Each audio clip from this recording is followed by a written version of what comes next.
So what we need to bring to the table in love is to see, listen, empathy, compassion, change.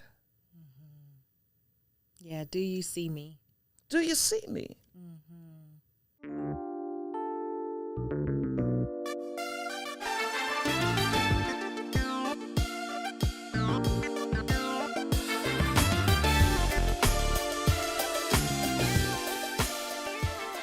You're listening to the Redefining Wealth podcast with Patrice Washington. This is the space that you come to each and every week to learn more about what it means to chase purpose, not money. Now, this is not your normal personal finance show. Here's what you just stepped into. We are a community of purpose chasers from all over the world. And what we believe is that wealth is not just about money and material possessions. And we believe that because we know the original 12th century definition of wealth, which says it's about the condition of well-being and happiness. And that means in order to truly build wealth in the way that you desire, you're going to have to do some work to be well in all the other parts of your life. And I'm here to help you clear the clutter in those first 5 pillars so that you can truly enjoy the wealth that you say you desire and deserve. So if you don't know which pillar you need to begin with, I want to invite you to go to patricewashington.com, take the quick 2-minute quiz, and it'll share more with you about the 6 pillars of wealth and which pillar you may need to start with in this season of your life. But today, we're talking about the people pillar. And the people pillar is about creating relationships that matter. And I know you guys are like, is Patrice just turning into, a dating junkie, a relationship and love junkie? Listen, relationships have always mattered. And in this season, I'm always thinking about how do I share with you what I'm learning, what I'm processing for myself, how I am growing, because I do understand that who I end up in relationship with romantically, it's going to impact my finances. Ladies, y'all already know, right? It will end up impacting my finances. And this time, I want to make sure that I do it right. So we're all going to do it right together. So I can't wait to introduce you to our guests. But first, here is the affirmation of the week. You got to speak positivity into your life, into your day.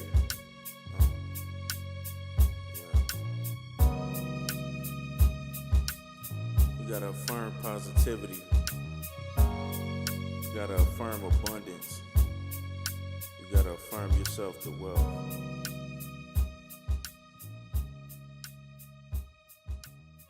This week's affirmation is, I lead a people-driven life. I acknowledge that success comes from not just understanding my purpose here on earth, but being able to share it freely with others. Every person in my life has been placed here for a purpose. Not one person is here by accident or happenstance. I value relationships, good or bad, and I've learned something from each one of them. Because my net worth is determined by my network, I monitor my relationships with precision. Time with those that drain me is minimized immediately, but those that add energy receive my undivided attention when we're in each other's presence. So declare with me today, I lead a people-driven life.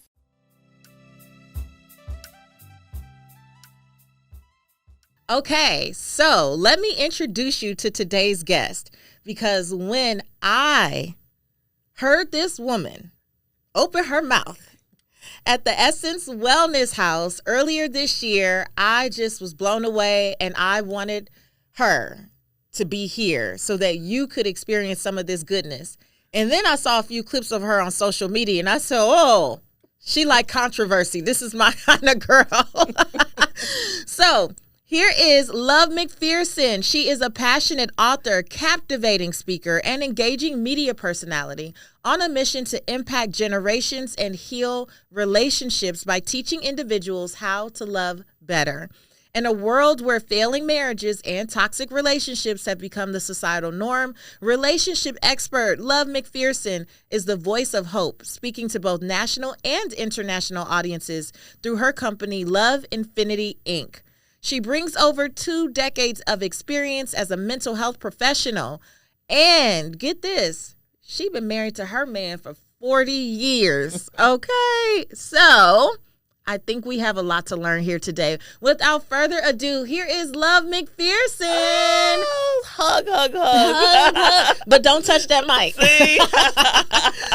It's so exciting to be here on this podcast. And I love what you're doing. I love the fact that you are tying in the money with the love, because they go coincide. Because you know what?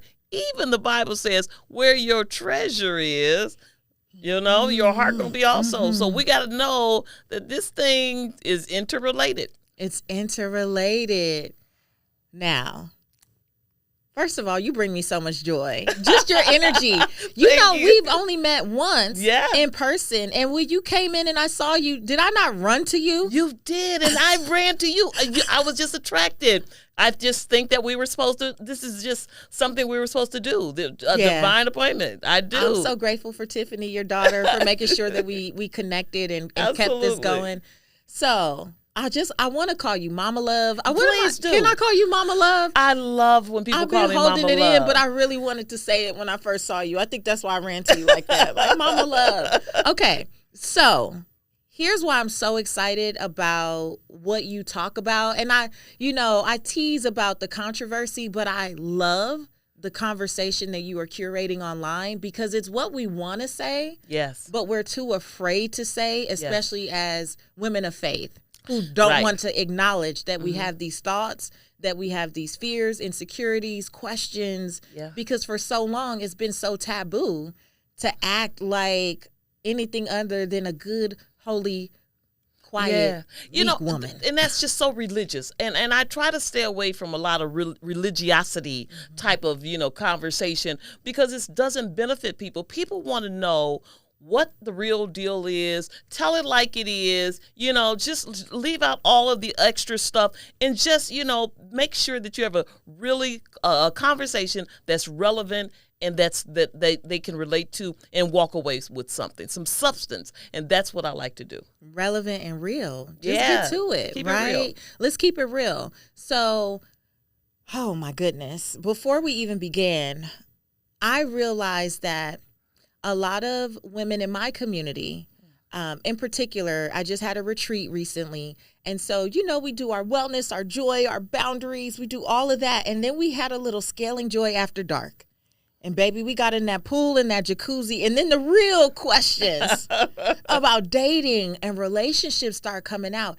And I realized how many of us are afraid to have these conversations and get radically honest about what we want in partnership, what we desire sexually, like all of these things, because we're afraid that it's going to, turn off a potential partner, that we won't be seen as like these upstanding citizens anymore and all this stuff. Or the good girl. The good girl narrative. Yeah. Mm-hmm. And so we hold back. And I'm also seeing where there's a lot of women who are afraid to fully walk in their purpose because they're afraid that it will outshine their partner. Yes, that is so true.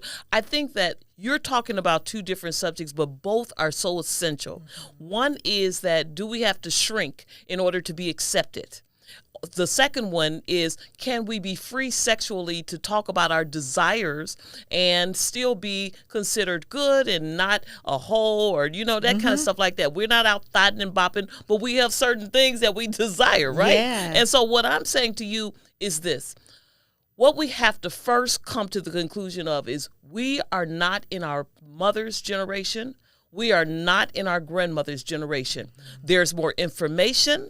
There's more knowledge. And we cannot put that knowledge back into the toothpaste tube. We need to operate in what we know and begin to have relationships surrounding around what we know. And our needs are more expressed, whether they're our emotional needs, our sexual needs, our financial needs. Now that we are more aware and able to get them and demand them or request them and offer them, all of the above. Now that we're in that space, let's find our new normals in relationship, how to operate it in a non-toxic way, in a healthy way with someone who can have shared values. Ooh, that's so good. It is the new normal. One thing that really gets my goat, as they say, is when men in particular in my comments come and they go, "Oh, these new age women."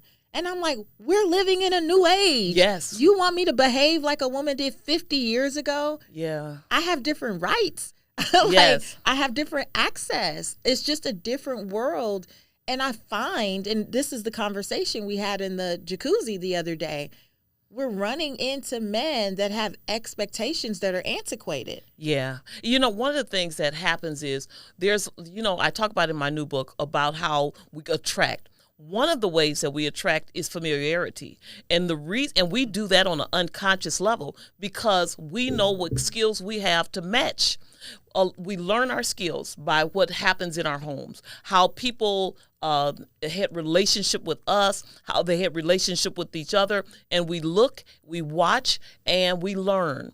And when we go out, we have packages. Now, let me tell you, when it's toxic in your home, a lot of times you have a high level of skills to put up with a serial cheater, or a high level of skills to put up with domestic violence, or high levels of skills to put up with abuse. And that's not good, but a lot of times you'll see yourself attracted because unconsciously you know how to work with that, where somebody else will not. So you have to understand what is familiar to you and decide on a conscious level whether you are going to go with the familiar or learn the unfamiliar. Because if you're used to toxicity and that's all you have mastered the skills for, the fight and flight, the knowing how to maneuver it, if that's what your skills are for, you've got to learn how to relate to people who come and love you for real, who are sincere, or do you push them and self-sabotage, push them away? Whether that's a woman or a man, is you hear that when we say, when you just said, the men say, "Oh, these new age women." Why? Because they don't have the skills for these women. We're not their mother. We're not the one. My grandmother used to cook and she used to do. Your grandmother didn't work.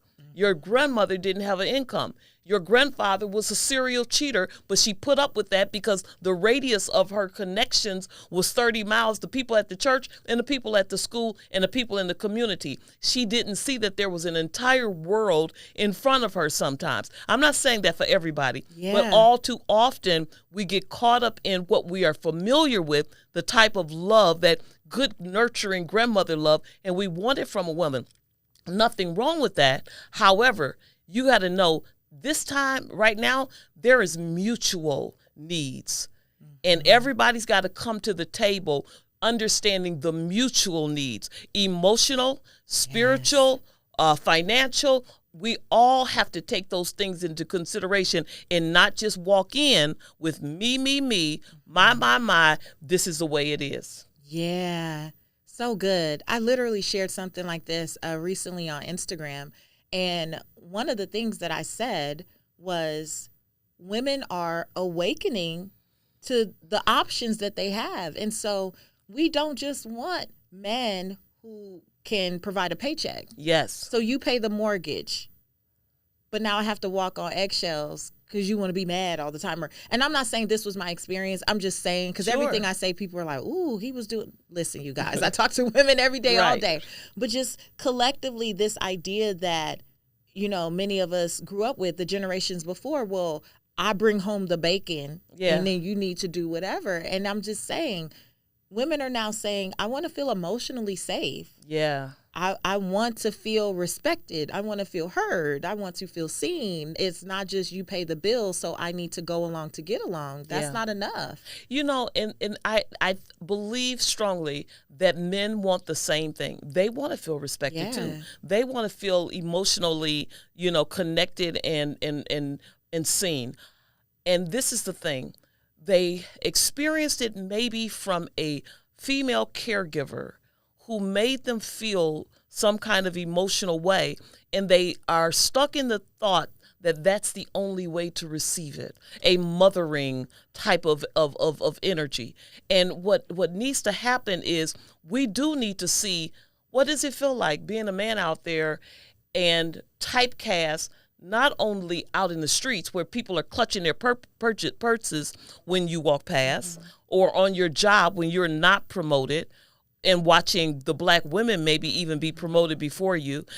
What is it like in their shoes? So when you walk into the house, you do want respect, but also not at the cost of me getting my respect as well.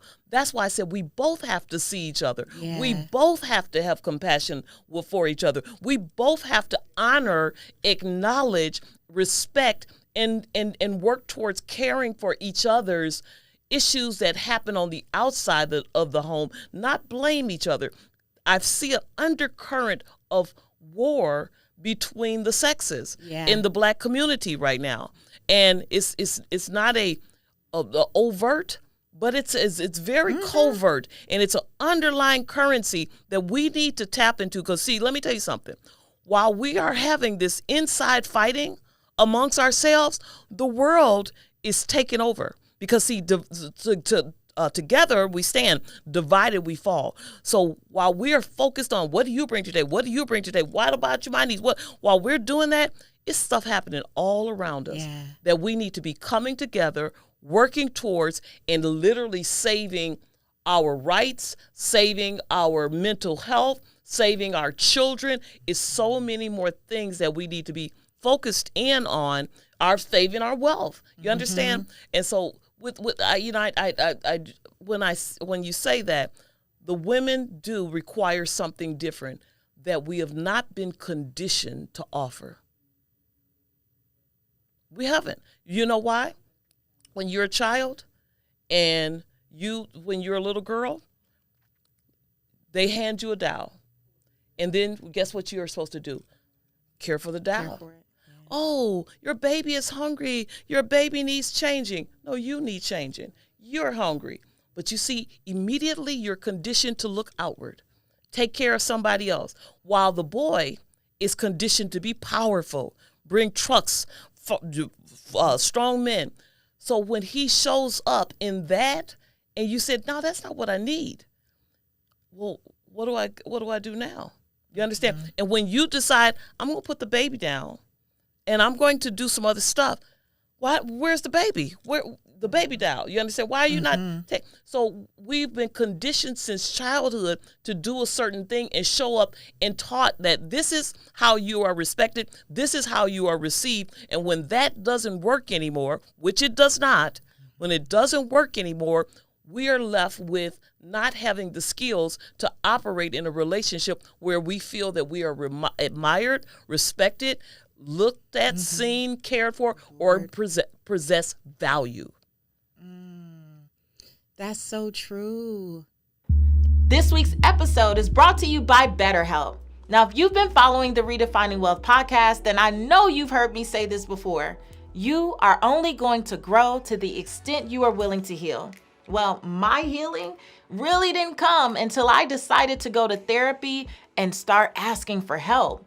Therapy has given me the tools that I needed to find more harmony in life so that I could, keep supporting other people, but not by leaving myself out. It's allowed me to deal with a lot of my childhood trauma, transition through these different seasons of life with just ease and grace and a bit more peace, and even connect with my family and friends on a much deeper and more personal level. If you've ever considered starting therapy, and I hope that you have, I want to encourage you to give BetterHelp a try. Find more balance with BetterHelp. You can visit betterhelp.com/RW to get 10% off your first month. That's BetterHelp, HELP.com/RW. You know, I get interviewed a lot. And so most recently, people have interviewed me about relationships and what I desire and all these things. And it never fails where, there's men who say, well, we want that too. And I'm like, well, that's a given. I can only speak. They ask me, so I answer. But in my mind, of course, that's something that I would reciprocate with my partner. That is what I reciprocate in relationships. I'm not asking for anything that I'm not willing to give. Absolutely.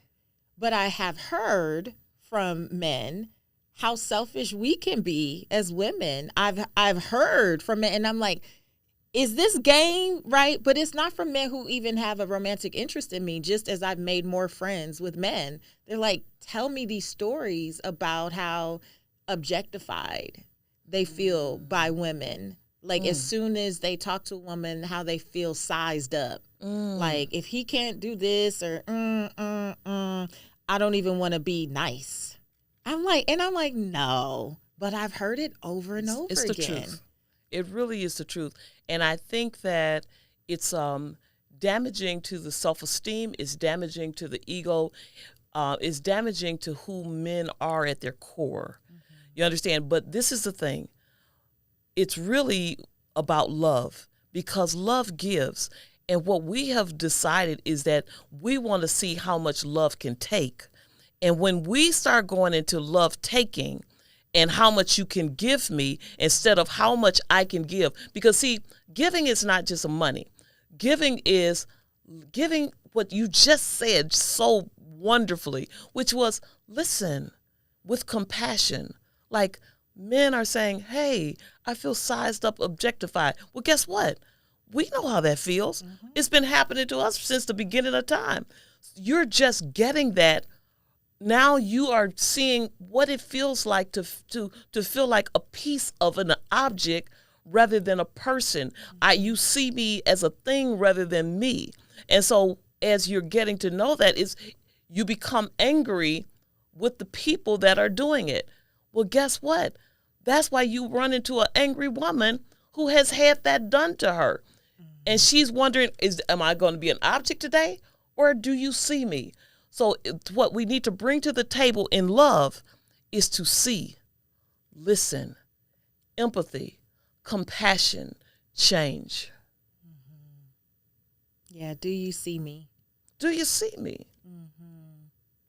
That's so good. It gave me chills as soon as you said it. But see, guess what? You know and I know trauma distorts how we see.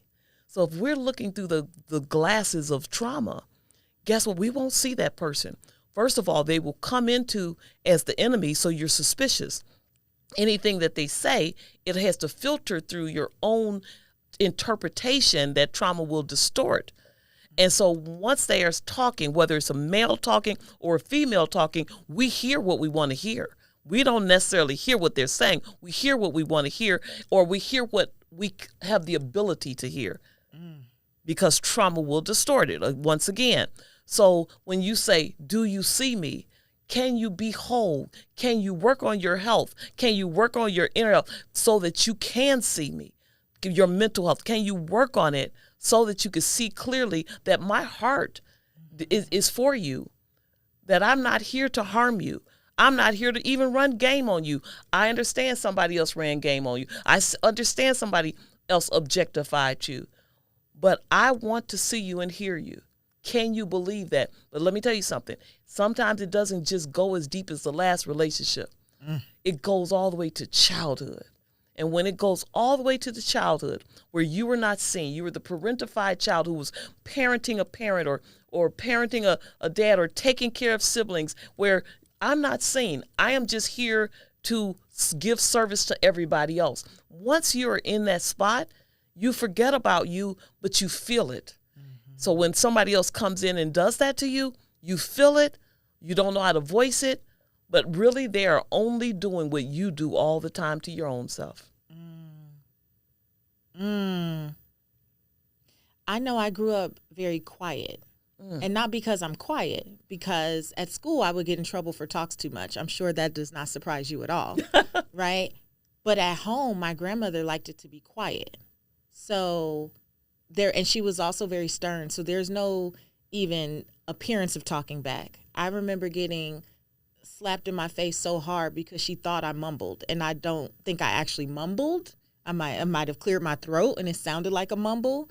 And I used to do things like, play with the dolls, had all the Barbies, or color, or write, or read, but anything that was quiet, because I couldn't go outside. I didn't live in a good neighborhood. And that being quiet, even when something was not right, even when I felt like things weren't right, I see how that carried over throughout my life, where even though I've always been a person with a strong voice naturally, I didn't have the strength to always use my voice. So in relationships, I would know something was not right and I would be quiet. But at the same time, your inner voice was talking. It was. And so you have to live with your inner voice talking while your mouth is silent and mute, because somebody said, we don't want to hear what's on the inside of you. Did you ever stop listening to what was on the inside of you? I think there was a period when I did. I think it became not easier, because it was never easy to be in a space where I knew I was betraying myself. So I don't think it was easy. I think I learned to romanticize and spiritualize it. I learned to romanticize. It's not that bad.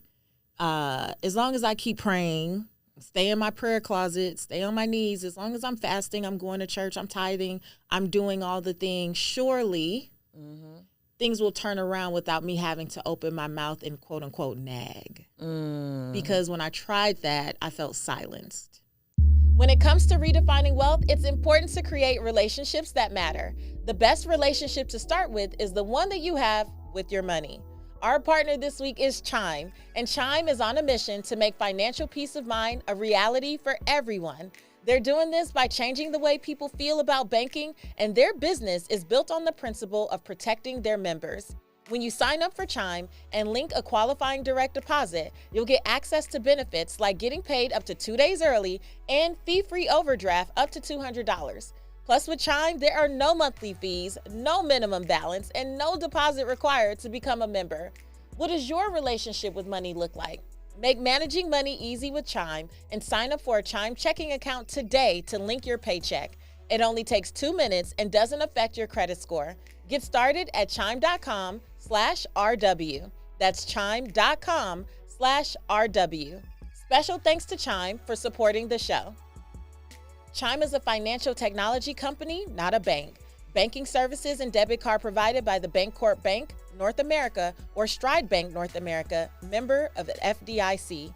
Early access to direct deposit funds depends on payer. SpotMe eligibility requirements and overdraft limits apply. See chime.com/spotme. Let me ask you something. As far as your grandmother is concerned, what made her need the silence? Because there's something in her background that created her need for the silence. What made my grandmother need silence?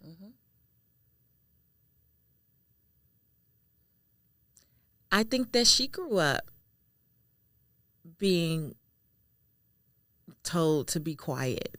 I really do. I didn't really get to know my great-grandmother until I was high school-ish. She came from Belize, and I saw her interactions with my grandmother for the first time really close up. When I used to go back and forth to Belize, I knew she was a mess, but, you know, people just laughed about it and talked about it roundabout. But it wasn't until I saw their interactions and I was about maybe 15, 16, I was like, this is a little unhealthy. And I think I recall my great-grandmother even saying to my grandmother to shut up.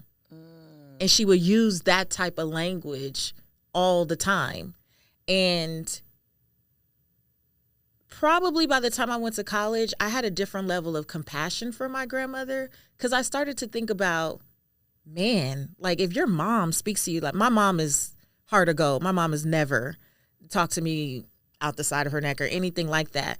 But watching their dynamic, I had more compassion for my grandmother. I think that was an example to me of hurt people hurt people. And I think she was used to being silenced. And then either she would silence anyone that she could, like, to have the control. Like there was maybe a control thing there.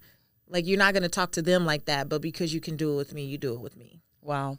You know, one of the things that we have to see is, and I ask you that question, what made her, because a lot of times this is passed down through generations, as you know, and we don't know why, but we have to stop and pay attention to why that happened. Now, let me tell you something. Your grandmother probably had a lot to say.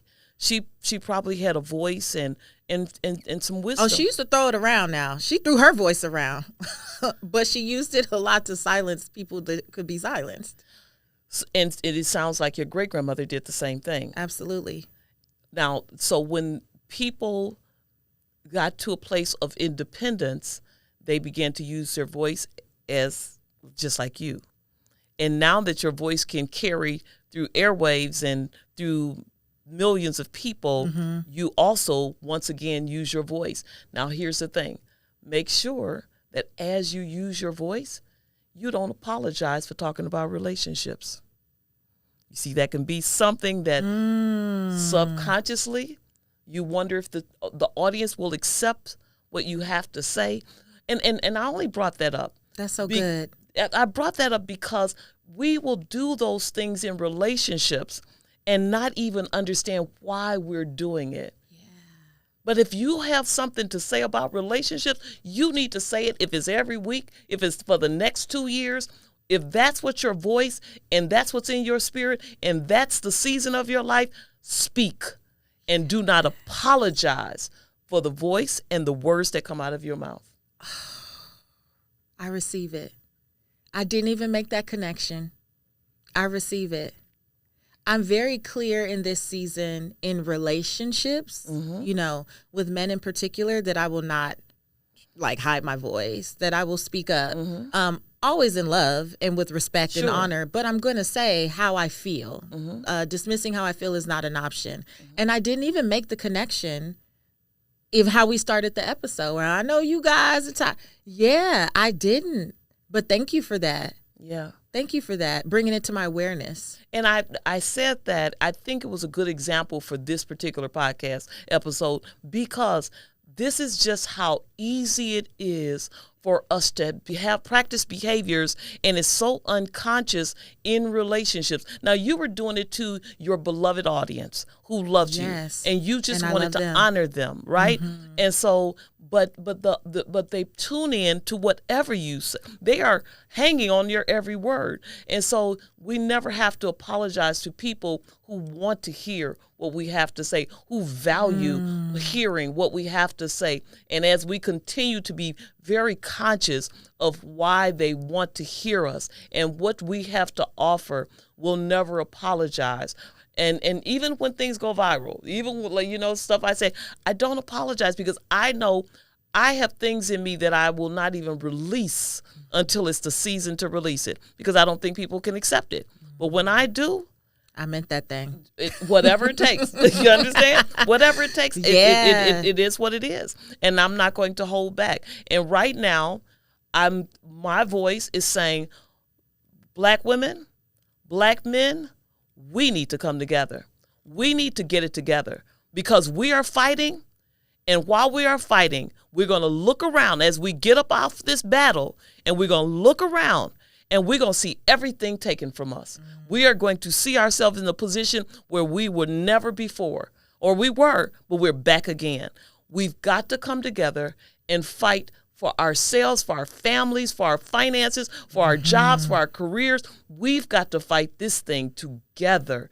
We got to fight for love. We've got to fight for marriage. We've got to fight for relationships. We're fighting for the wrong thing. There is a fight, but we're fighting for the wrong things. We've got to come together. Oh, yes. Okay.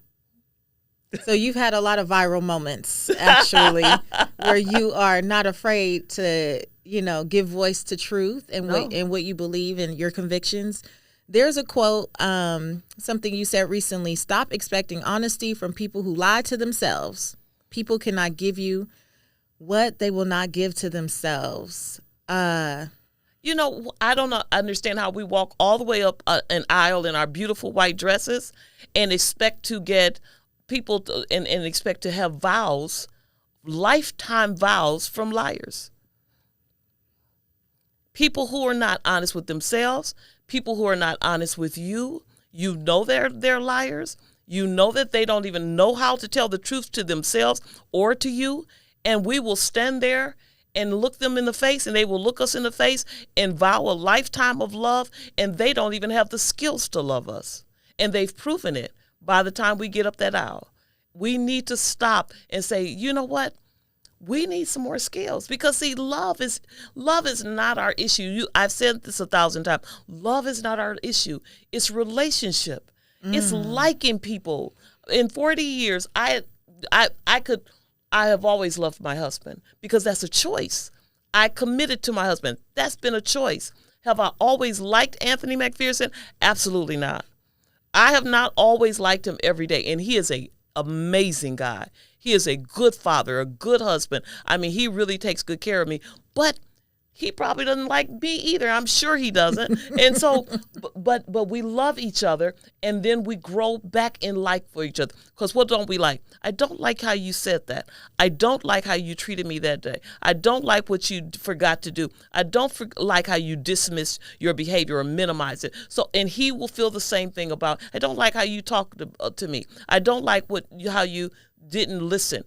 So we don't like each other at times. And then we come together and we listen, show compassion so that we can grow back in like for each other. But the love never stops. But see, people will love you all the way to divorce court. Why? Because they don't know how to relate to you. Relationship is relating.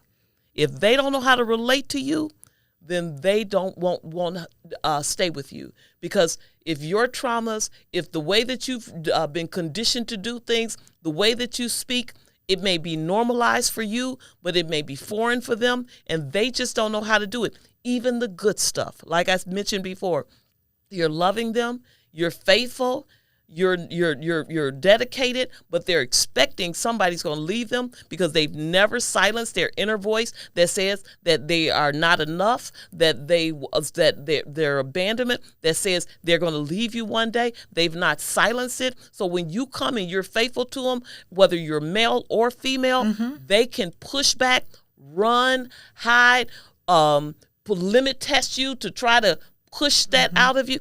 All of those different things. Why? It's uncomfortable. And so then petty things like, I didn't like his shoes. I don't think there was chemistry. No, there wasn't familiarity. That's what there wasn't. That was not about chemistry. That was familiarity. You were not familiar with a healthy relationship. You don't have the skills for a healthy relationship, and therefore you're running from it.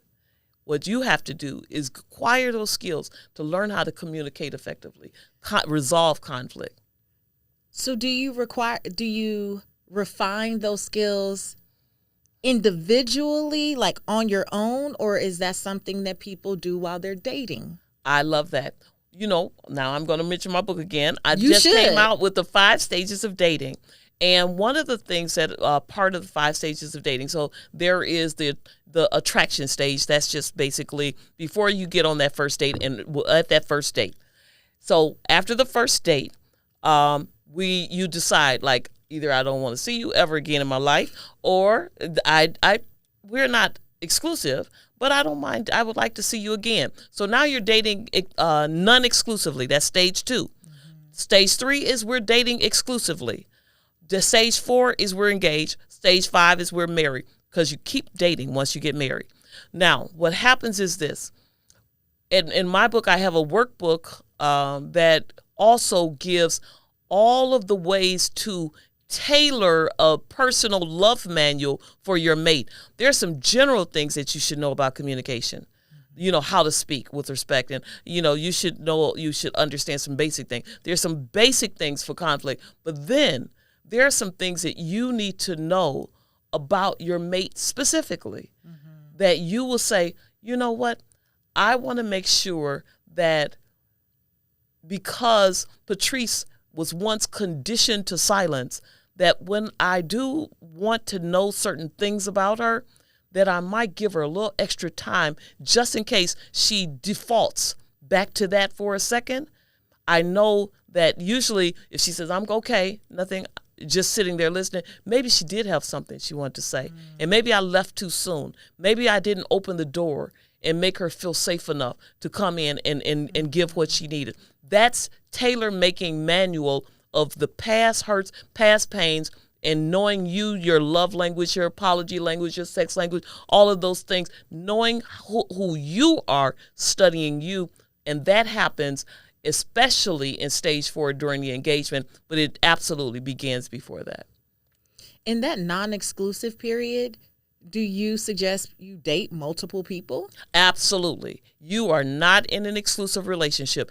Do not allow somebody to plant you in stage 3, which is exclusivity, and they continue in stage 2. Okay? Because that's what they'll try. And you'll think, I just want to be loyal. I want them to show that I can be loyal so that they'll put me in stage 3. No.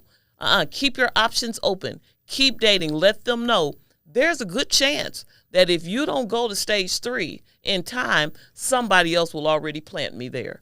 And if I see you tomorrow on social media on a date and somebody posts you, I have nothing to say.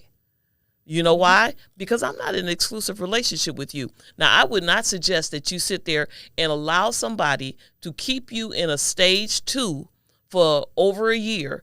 It's usually a 3-month period before somebody knows that they're going to go exclusive with you. But to sit there and I don't know if I'm ready, let me tell you something. If you don't know me by now, you'll never, ever, ever know me. You understand? Right. So what we waiting on? What do you need to see in order to be exclusive with me? First of all, we already determined at stage 1 that we're going in the same direction. Because if some people say, I don't want marriage, fine. I don't either. Good. You don't have to choose that. You don't have to go to stage 5. I don't want stage 4. Fine. But if we both agreed we are going to stage 5 and this is what we're going, then we need to be on that trail. And so I offer many questions, at least 50 questions in every stage that you should be asking your mate when you are in each stage, so that you will understand where you are. You should always know where you are. It should not be an ambiguous situation where you don't even know the status of your relationship. Let me ask you a question. Have you ever felt that deep yearning inside? It's like a whisper in your soul telling you that there is more to how you are living today.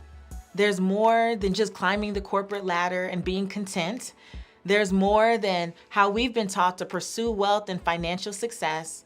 There's more than just the good title and the house and the cars. There's more. I believe that there's a world of infinite possibilities waiting for you. And I want to invite you to join me in Atlanta, Georgia from October 6th through 8th for Redefining Wealth Live, where our theme is Meant for More. This 3-day experience is intended to help you get off autopilot, discover your deepest desires, and authentically manifest your dreams. I'm talking about transformational teachings, transformational connections, and transformational experiences that will help you create greater harmony, peace, and joy as you pursue professional pursuits, but do it with your desires in mind. This inaugural event is themed Meant for More because I truly believe that you were born on purpose, with purpose, for purpose.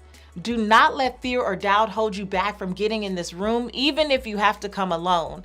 Secure your seat at Redefining Wealth Live by visiting redefiningwealthlive.com. That's redefiningwealthlive.com. You, purpose chaser, are meant for more, and I can't wait to guide you on this remarkable journey of true internal and external transformation. I'll see you in Atlanta. But Mama Love, what happens when people say, but I met him at church?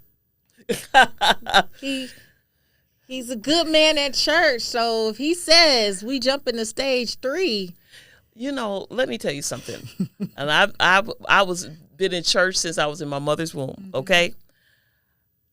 I am so troubled sometimes by naive church girls, because if I was a narcissist, there is a buffet of empaths sitting right there in the church, because we will look beyond your faults and see your needs. And we will sit there and cater. We will not have a healthy outlook. We will try to plant scriptures that don't apply to people that are abusing us and using us. We still have to be aware. The Bible is not even naive. It tells you that there are wolves in sheep's clothing. My mother, when I was growing up and I was dating, my mother this is what she would do. When you bring somebody home, she'll say, oh, that was a wolf. She would tell, that was a wolf. And she says, I can see it. She said, they have a little fur covering up their little claws. She says, but I can see it. And she would be right. There was one relationship. She said, that man moves around like he was married before. And I said, Mother, no way. That absolutely not. And so I got on the phone later with him. I said, you know what my mother said? She said that she thought, now we had been dating for about 8 months. She said that she thought that you had been married before because you act like you were like a married man. And he said, I had been meaning to talk to you about.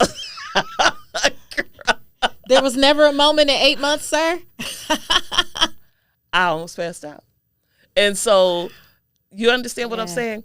But when my husband of 40 years, she said, that's a goodly young man.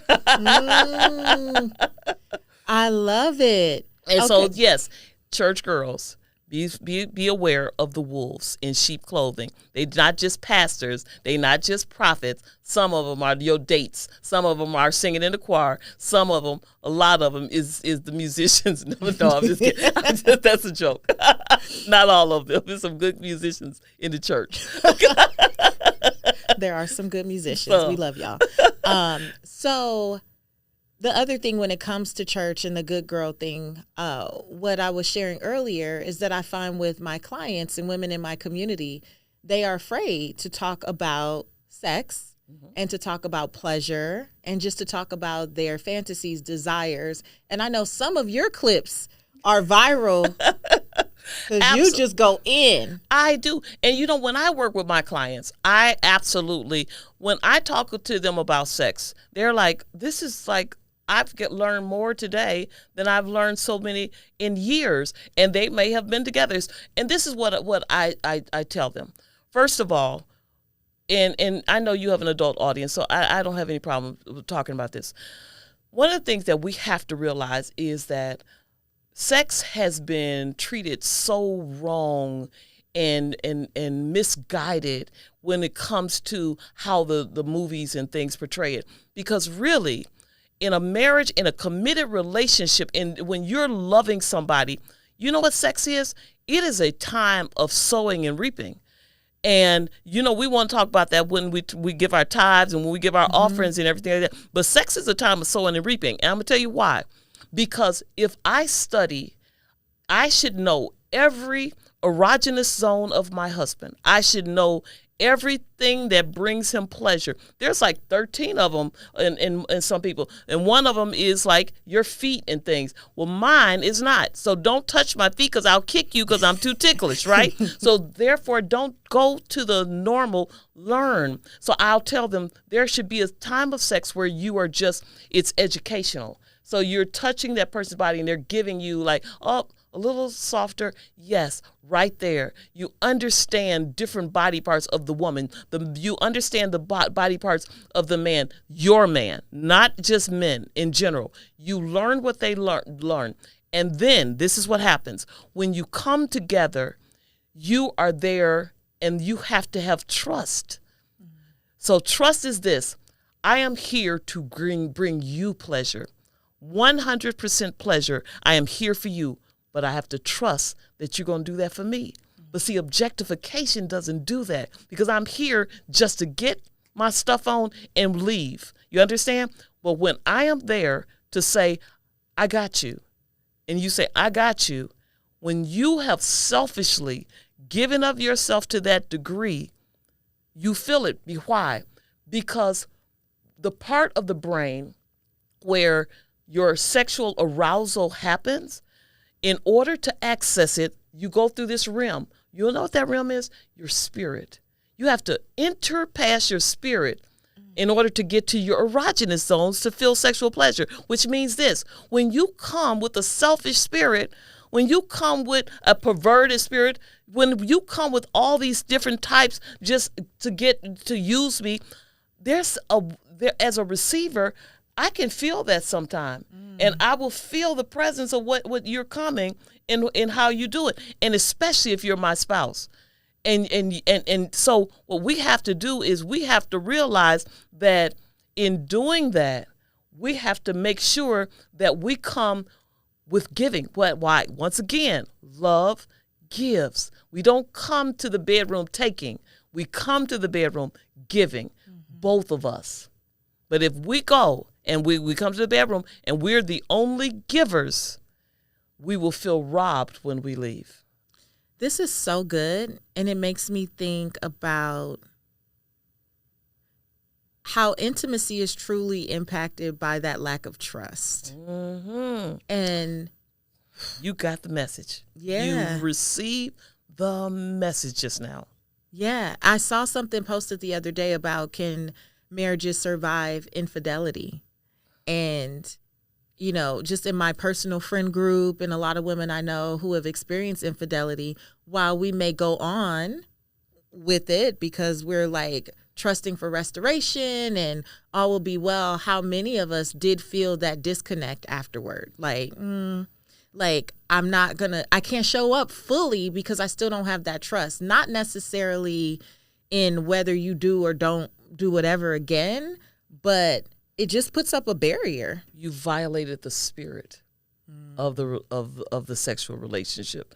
And you have to come back and learn to trust again. It takes about 2 years to learn to trust again, because the first trust that you lose is trust in yourself, especially when you're in the church. You know why? Because the Spirit of the Lord told me this, and God told me that. Why didn't he tell you your husband was cheating? Why didn't he tell you your wife was cheating? You understand? And so a lot of times we forget, we've stopped trusting. And even if we're not in the church, we just feel like, I thought I would know something. Mm-hmm. And so when we're sucker punched with that, our relationship with ourselves is the first to suffer. That's why we don't go right back into relationships, because we don't believe we could trust our picker. We don't believe that we have the ability to even know, because if that could sucker punch me like that. Now, let me tell you what does know. Your body knows. Because guess what?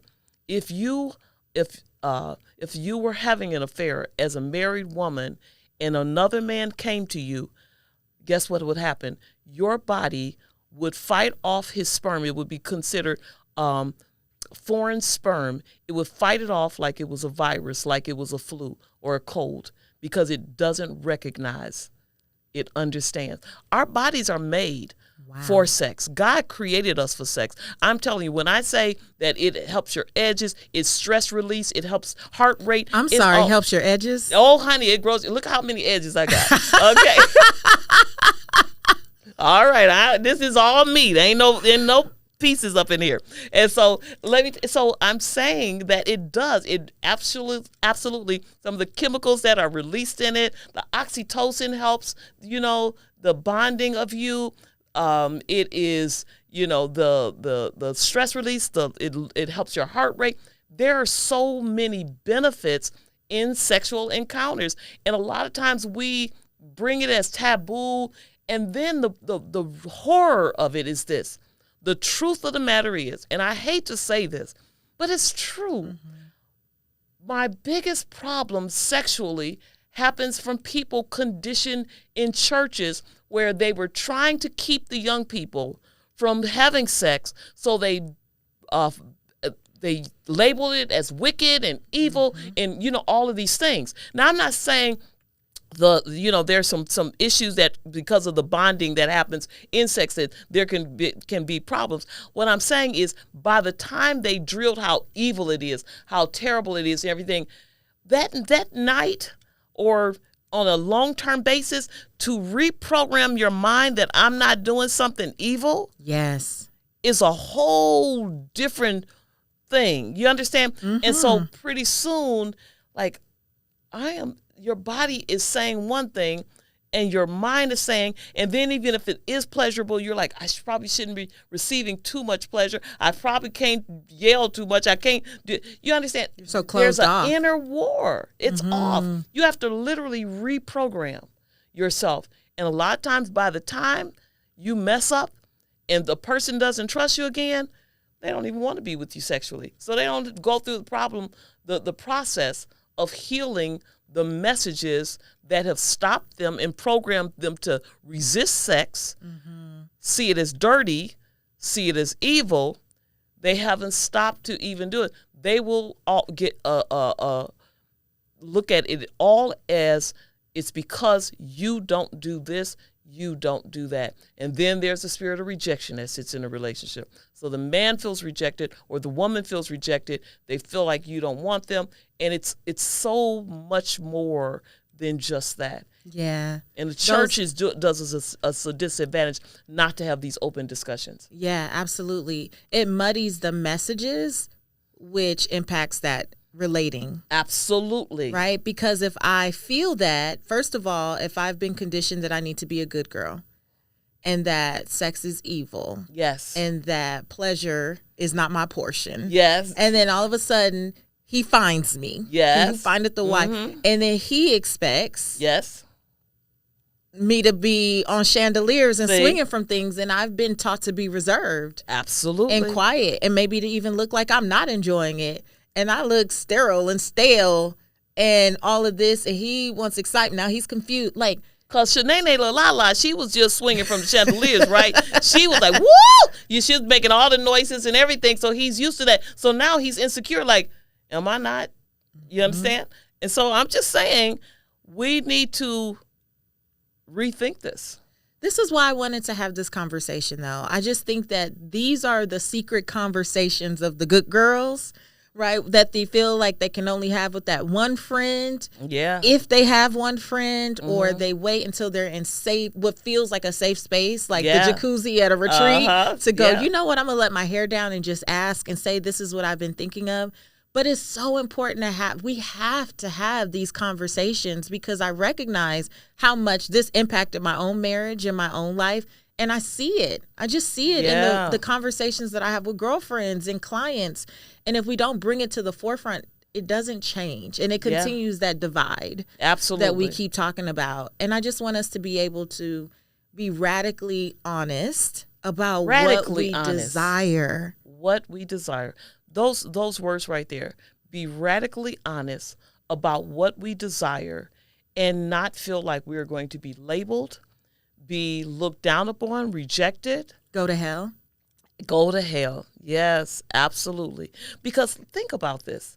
If God designed sex with all these benefits, even the bonding chemicals of the oxytocin and things that happen as a result of it, and it's a refreshing of the covenant. Now, he tells us not to avoid his time of intimacy, which is communion, okay? To make sure we do that. That's a time of intimacy. And you think about and remember his goodness and his benefits and his promises. That's what you're doing during communion. And make sure you acknowledge that. Our time of communion as a couple is when we remember the goodness and we bestow love and pleasure on that person as gratitude and ministering to them in sexual pleasure. God literally created that as a time to bond couples in unprecedented ways. So, of course, Satan is going to try to silence that. And pervert it. And change the narrative and make you feel like, oh, what you got to do is you got to want it all the time. Let me tell you something. Who always wants to be sacrificial? We acknowledge we don't always want to give in an offering, but the sacrifice of praise, the sacrifice of giving, the sacrifice, we honor the sacrifice except for when it comes to sex. Wow. I don't want it to, because see, we've been so reprogrammed. But let me tell you something. If I say, and I say this all the time, my libido, my sex life is not run by my libido. It is governed by my love. Because at menopause, let me tell you something, it's almost non-existent. So what happens is, and then after childbirth, at different times of stress. Different seasons. But if I realize that my husband is made with a different cloth, because the testosterone that runs through him is twice as much as what's running through my system. And that it's kind of like when I was nursing my children. And a lot of mothers who will understand this concept. When I was nursing, I could be in a grocery store and just hear a baby cry. I remember. And you start linking, right? Yes. Also, what would happen to you if you don't release that milk? Oh, they would be engorged, and it would be painful. Painful. It would be painful. Guess what? Same thing can happen to a penis. And so what I'm saying to you is when what went viral, men need sex. Okay, no, I don't need to release the milk out of my breast, but I sure would like to. Right. I sure would be like to be released from this pain. Yeah. Okay? And so, yep, I can endure it, but I sure would like to. And what I'm saying to you, and not all men, not this not because there's 85%. Hear me, hear the whole thing if this goes viral. 85% of men have a higher libido than their mate. Okay? So therefore, we understand the imbalance. That's a huge imbalance. So you can't just be led by, ooh, I want to jump your bones. Okay? You have to be led by something else. And my love, not just my love as a woman that is sacrificial, but also my husband's love. Because guess what? I flew into Atlanta today. I will fly out today. I woke up in the wee hours of the morning and caught a flight. I will be home late. Now, his sex drive, his libido might say, I want my wife. His love will say, she's tired. It works both ways. It works both ways. So good. This is so good. I'm so glad that we're having these conversations. Me too. I really am. And my heart is that my divorce created for me the desire to share these things more openly in the hopes that it will preserve more marriages, because I love love. Yes. And despite what I've been through, that has not changed. Wow. I believe in love. I love love. I desire love for myself and for all. And I really want this platform to normalize these types of conversations so that we can ultimately just win. Yeah. So that we can win. And also, I don't want to break up, your finances. And I really want to help preserve your net worth. I really do. I see what it does. Yes. And I see that you can have people who do love each other but do not relate, and how much that can destroy a dream. And distract your dream. And distract the dream. Distracted where you're not as productive. Yeah. You're going into a burnout. Why? Because you have high rates of stress at home and at work. Your mind is divided because while you're trying to produce and be creative, you're still worried about the argument that you were just involved in, or the breakup that you're having, or how you've been treated, or what you've been accused of. And so all of these things can absolutely impact your relationship, but that support system that you need when you get home, where you feel safe and relaxed, and it's true relaxation, it's true peace when you get there, and you are able to it's like being plugging your cell phone into the charger. If your home is a charger rather than a drainer, then you can start a new day and produce all over again. So we have to get the relationships right if we are going to produce at our highest level and our highest rate. Absolutely. Oh, so good. Let me ask you what we call redefining wealth rapid wisdom questions to close us out. You're going to tell us the first thing that comes to mind. Here's the first one. How do you define success? Living your life and being happy. How do you define wealth in 3 words or less?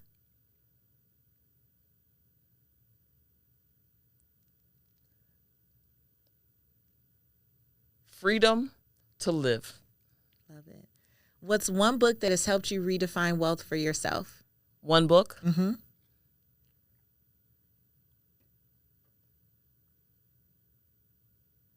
The Bible. And fill in the blank. My name is, and to me, the truth about wealth is. My name is love, and the truth about wealth is love. I love it. That doesn't work as well with my name, but I like it. I like it. Mama Love, thank you for being here. And, I want to thank you. And I also want to thank you for your voice. I want to thank you for giving your audience a voice, for deciding that you were going to heal enough to empower people to talk about the subjects that people have muted in this world, muted them from in their relationships, and muted their inner voice. I thank you for giving a platform for both the inner voice and the outer voice. I just want to thank you so much for being here. How do we stay in touch with you?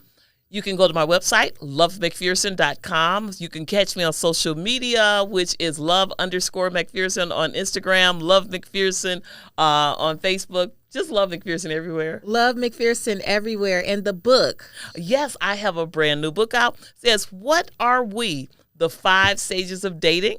And so you want to get that and get the bundle, get the workbook too, so you can work through and learn your mate. Mama Love, I thought we weren't supposed to ask that question. What are we? I thought that was the dreaded question. Oh, no, that's we're going to normalize asking, what are we? But we're going to ask it at the right time. You got to read the book to find out when to ask it. Well, I'll be reading the book. Make sure you grab a copy of What Are We by Love McPherson. I hope you enjoyed yourself today. I know that you got some gems, some nuggets of wisdom. I won't even say nuggets, way big bombs.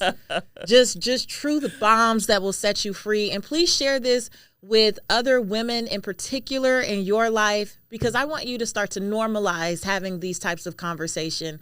Like Mama Love said, it's not just about the outer voice, but it's also acknowledging what's going on with that inner voice, and get you some trusted girlfriends that you can have these types of conversations with and just give voice to your truth. That's what it's all about. I love you guys so much. Make sure that you rate and review this episode and the podcast. It really helps us reach other purpose chasers from all over the world. You can find me on Instagram at Seek Wisdom PCW. Seek Wisdom PCW. Make sure you tag both Love and I on Instagram when you share snippets from this episode. Let her know that her time here was well spent. And that's it for me this week. Until next time, I want you to go live your life's purpose, find fulfillment, and earn more without ever chasing money. Talk to you later.